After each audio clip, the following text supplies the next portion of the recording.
Hello everyone, hope you're all well. I wanted to put a video the day Ashwin retired, but I was still having a hangover of Zakir Hussein's passing away. I'm still not over it, but much better.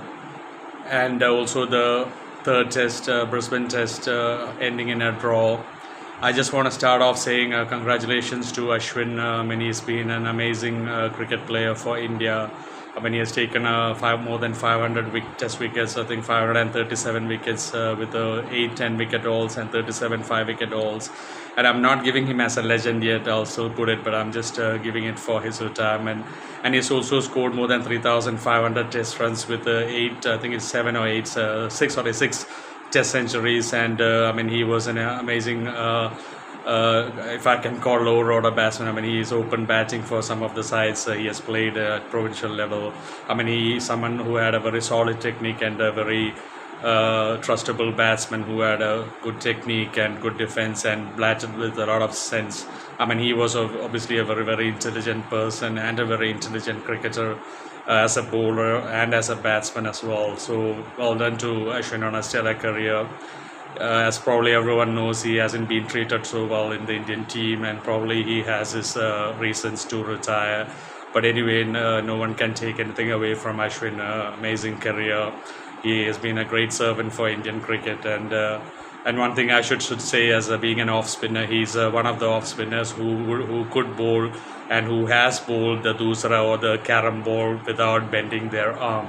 There are a lot of off spinners, especially in a generation, not now, before, that used to throw the ball and bend their arm and bowl doosra. But Ravichandran Ashwin always bowled the carom ball without bending his arm, with a proper action, and that is why I have immense respect for him.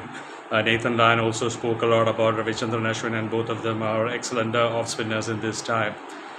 And the test match ending in a tame draw, rain having the final say as expected in Brisbane. Normally they have the Brisbane test earlier, but I think the scheduling wasn't really right. They put the Brisbane test far too late, and that is probably why the rains came. They should have known better. Australia were in commanding position in most of the test match.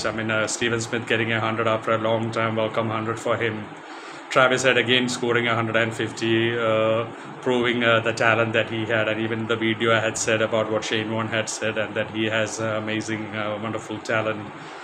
And I was surprised to see his career when they showed. He's already scored I think 3,500 with 900s or something. I never thought that he had scored that many runs in Test cricket. And India first innings really faltered, but KL Rahul I think got 84, and Jadeja also got 77, getting India out of trouble towards the end. But still Australia had a massive lead, and but India really came back well in the second innings, and Australia were in all sorts of trouble, getting all those wickets. And I think it was eventually 84 for 7 declared, which was an amazing declaration from Pat Cummins, because it gave India a target of 275 runs with still good enough overs to go if there was no rain, and it would have been an excellent test match. And it's I just think it's really, really fair that India didn't lose a test match when Zakir Hussain passed away. That's just not fair. I'm not saying India would have lost if the match played, but in all probability, I think Australia probably would have won with that on that pitch with that that many runs. But some divine intervention and some divine help for India getting out with a draw. And that is just fair. India cannot lose when Zakir Hussain passes away. So that is the test team draw eventually sad.